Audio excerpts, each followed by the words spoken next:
If you have 100 friends before getting married, once you get married, your friends go down to 30. That is where the devil comes in. Hey guys, I am so excited. I just crossed my first milestone. Drum rolls, round of applause for me.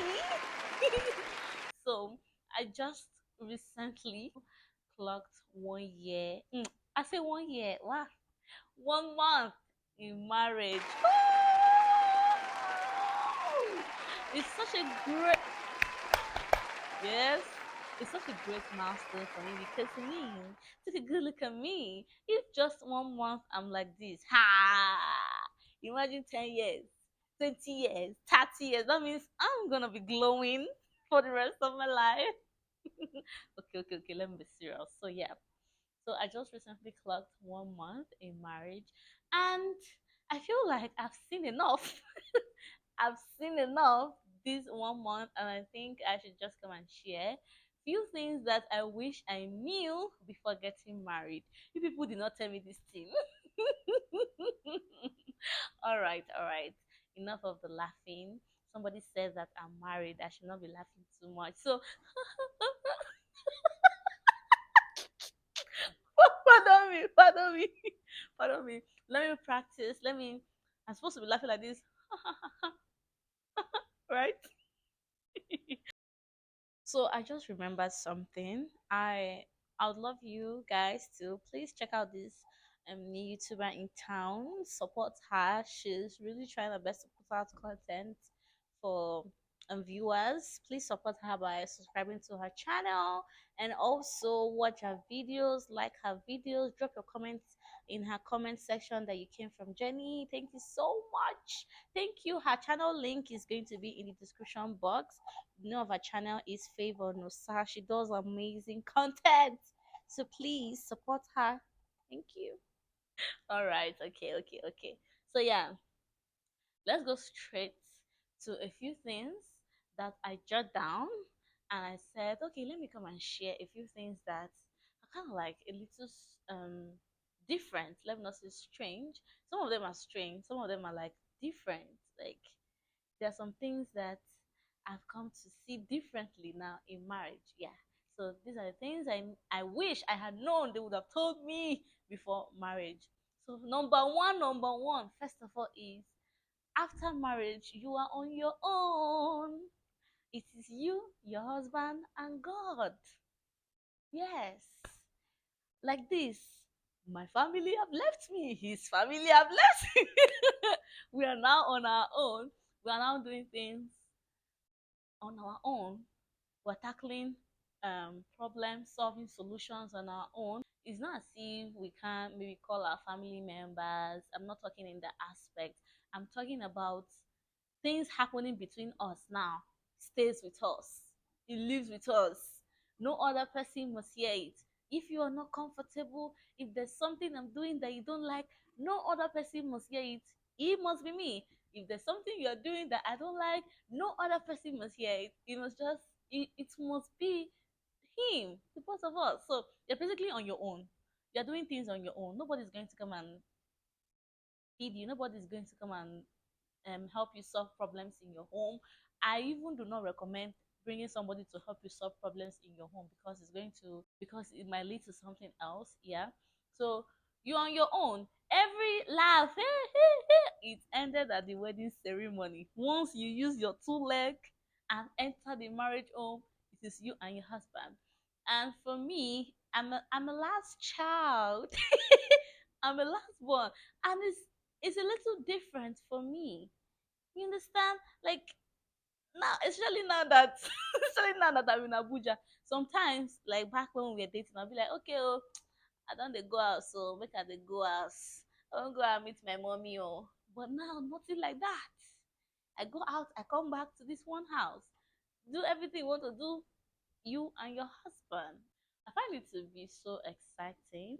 Yeah, it is really nice. I mean, it feels more like okay, oh, you've gotten to another step. You've gotten to a new level. You are not in the place you used to be before. Now it makes me feel more responsible. honestly, since I got married, I've been acting really responsible. There's a way I'm walking now. My walking steps has changed. The way I talk has changed. Yes, the way I sit down has changed. The way I eat has changed. So I feel like okay, since I got married, they're like there's like another kind of garments that I'm wearing now. I don't think I'm looking the same anymore. Another thing I wish I knew before marriage, before getting married, is that now I have to learn how to forgive. If my forgiving spirit, my forgiving level was at 20%, now it has to be 100%. You know, when you're dating, when a guy and a girl are dating and they have like a little conflict, me now as a girl, I'll be like, oh yeah, Joe, bye bye, go to my parents' house, I'll not pick your call. I will carry the grudge till the next day. But since I got married, we make sure that we do not sleep angry. We always resolve any conflict, any disagreement, any quarrel, anything that you don't like. We always resolve it at night so that we don't sleep with grudge. And even if someone was to sleep with grudge, we don't wake up with that same grudge. So everything just ends in the night. And I feel like when it comes to me, when it is my turn to be angry, I feel like it's cheating. Let me be angry for till tomorrow now, so that tomorrow you come and beg me. Yeah. But but now that kind of thing, I don't experience that kind of thing anymore. It's it's really nice, yeah, because it helps to manage disagreements, it helps to manage conflict at home, it helps to um make a couple always be happy, always be positive. And I feel like when there's always a problem, or when a couple always sleep and wake up with grudges, with pain in their heart, you don't forgive, you just decide to hold on to things, that is where the devil comes in. And as a couple, in fact, as a wife, you should not even give the space to the devil. Don't even give devil small space like this. So, yeah, don't give devil any little space, because the devil is very, very at alert, waiting for just one small thing to enter. And another thing is that you see these all small small problems in marriages. I don't even know if I'm like old enough to be giving this advice, but I'm just talking from my own point of view. These little little problems from marriages, they come from not forgiving. It comes from not forgiving. It comes from holding things to heart. It comes from it comes from being prideful, yeah, feeling like, oh, you should not forgive, or you should not apologize. You also apology and forgiveness, they come hand in hand, yeah. Like me now, I like apology. You have to tell me that you are sorry, even if it is me that did it. Even if is it good to say it? I should not say it back. It's as if I'm being too careful. These people don't make me person that they feel doing video in peace. Person go they think. Like me now, I like apology. I feel like every female likes apology. Every woman likes apology, even if it is not you that did the thing. But then, even if it is you and you want to apologize, there is this small pride. You don't want to say I'm sorry. You want to go through corners. Anyway, you feel like you can apologize to your partner, be you a guy or a lady. Any way that works for you, just look for a way to apologize. If you can't say I'm sorry, look for another way and apologize. You understand? They must not teach you everything, but just ensure that there is 100% level of forgiveness. I think that is what I've come to learn since I got married, and it's really working for me. And if it's working for me, I feel like it will work for you too. Another thing that I wish I knew from the very first day. In fact, another thing I wish I knew before marriage was that I never knew that I was going to be a chef. I never knew I was going to be a chef. Like every time now, I'm always thinking of what to cook. I don't know. I don't know. It's something that me in my mom's house. It's not as if I didn't used to cook, but then I didn't used to cook often like that. It's either my mom or my sisters cook. My own is to bring my plate and eat. It's not as if I don't know how to cook, but I don't cook as much as my sisters, especially Kemsey. Yeah, but since I got married, I'm now a chef. I'm now wondering, how did I transition to being a chef? Me? How? Every single time I'm always thinking of, okay, what will I cook if I run out of ideas, because my husband does not eat ever. And growing up, we have, not like growing up in my home, in my parents home, we eat more of soup because we have plenty soup. Afang, editan, atam, afia efere. So there's varieties of food more than there's varieties of rice and plantain. Understand that kind of thing? Not like we don't eat other foods, but we eat more of soups. So growing up, I have ideas of plenty soup, but since I got married to a man that doesn't eat soup, it's quite challenging for me. So now I'm like, okay, oh, I have to think of what I want to cook next. I have to be thinking. I have to go to maybe Ife's kitchen or go to maybe Sisi and me to check for a food that is not soup. And it's not as if I don't know that I can cook rice or I can cook plantain. But then because I am limited to just rice, plantain, beans, and all those kind of things, I have to look for different ways that I should cook them. I don't have to do only jollof rice, jollof rice. I have to do fried rice, basmati rice, stir fried rice, rice, rice, rice. You must be there must be varieties of rice. You understand? So they did not tell me this thing that I'm going to be a chef. Very soon, I told my husband, very soon I'm going to open a cooking school, a cooking class. Abi how they to call it. Abi I should just turn my channel to cooking channel, because if you check my phone now, especially my vlog these days, I have more of cooking videos because I'm always cooking. I find myself always cooking. I don't know how I'm even able to find myself in this. Like, it's so strange. Sometimes I just sit down and be like, wait, oh, this is me, oh, cooking care. What am I cooking? Me 247 in the kitchen. I'm a chef. Well, it's actually a nice experience. And the thing is that because I really do not used to cook often, now when I cook, I might be hungry, but when I cook, I'm filled. So even the food that I cook, I don't get to eat it immediately. I will now have to eat it later. So everything is just so new to me, and I'm just trying to, swim in the new life I found myself. But overall, it's really an exciting experience as well. I mean, cooking is not really a bad thing. And this now, because my husband does not eat ever, it is helping me to widen my knowledge to like other kinds of foods. Like which day now I made salad. I wanted to do healthy living. Why did people not tell me that healthy living is not sweet? Healthy living foods, they are not always sweet. I tried to make salad because okay, let me just do something else. And I did vegetable salad for balanced diet. It didn't taste nice in my mouth. So anyways, but because of this whole thing, I am beginning to, okay, let me look for something outside of rice. Let me look for something outside of beans, and it's really a nice experience. I think I'm beginning to even enter intercontinental. I think I'm beginning to even enter intercontinental dishes because I'm tired of rice and beans and spaghetti. You understand? But yeah, that's just that about that. Another thing I wish I knew before getting married is that now me is not for myself alone. There is no my personal time. There's no personal time for me.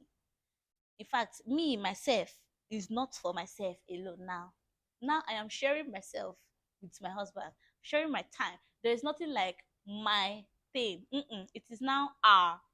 It is now our this, our that, our that, our this, and I don't really think I find this strange, but then it's a little strange because why is my thing our thing? How? It is mine. How is, let's say for example, how is my spray our spray now? How? Because when we went for marriage counseling, should I call it marriage counseling, before we were able to get our civil marriage certificate to take it to the church to sign. Yeah, before we did that, we went for marriage counseling, and the man was saying that the counselor was saying whatever I have is his, whatever he has is mine. My money is our money. And I'm like, how is my money our money? How? Money that I work for, but see me work. Which one is this? My money is our money. But the part where he said his money is our money, that side I smile. I say, yes, you're correct. His money is our money. But then I don't think that there is a personal time that's you can really be alone. There is no alone time, especially when okay, let me not even go to this part because I've not gotten there yet. I wanted to say, especially when the children start coming. But even now that there are no children yet, my time is still not my time. There's no personal time. Everything you are doing has to do with your partner, has to be with your partner. Everything I'm doing has to be with my husband. Any thought I'm having, I have to share with him. You know, there are sometimes you just think about something and just execute your plan by yourself. But this one, you can't do that. You can't do that. When you think about, when you have an idea, either as a man or as a woman, when you have an idea, you have to bring it to the table with your partner. Then both of you share ideas, and then before you now be able to make that decision. Yeah. But then if I was not married, I would just think my thing, make my decision. If you good oh, if you no good oh, But now being married, it helps too because two heads they say is better than one. So when I bring an idea and then I discuss with my husband, it helps me to make a better decision. And the same thing, vice versa, it helps him to make a better decision. So this is something that is also very one of the advantages of getting married. And another thing, getting married to a smart person and getting married to the right person, yeah, that can help you to push you and lift you upward or rather forward. Lastly, one thing that has to have limits immediately you get married is friends. I don't know, this particular thing, this particular matter, people tend to misunderstand it. And I know very well somebody would come on the comment section and be like, oh, because you are married you should not keep friends. No, that's not what I mean. But then truth is, once someone gets married, there is a limit to the friends that you can keep. It is not me that said it. People have been saying it, and I very much agree to that. Once a person get married, be you a lady, be you a guy, once you get married, there is a limit to the friends that you can have. There's a limit to the friends that can visit you. There's a limit to the friends that you can hang out with. In fact, you should not have any best friend aside from your partner. That is very, very true. Please, I don't even know why I'm telling you please, but that is what I feel is right. And I think let me say 70% of you would agree with me that if you have, let's say, 100 friends before getting married, once you get married your friends go down to 50. In fact, your friends go down to 30. And the way you were communicating with your friends before, they wouldn't be the same way again. Trust me, I'm saying the truth.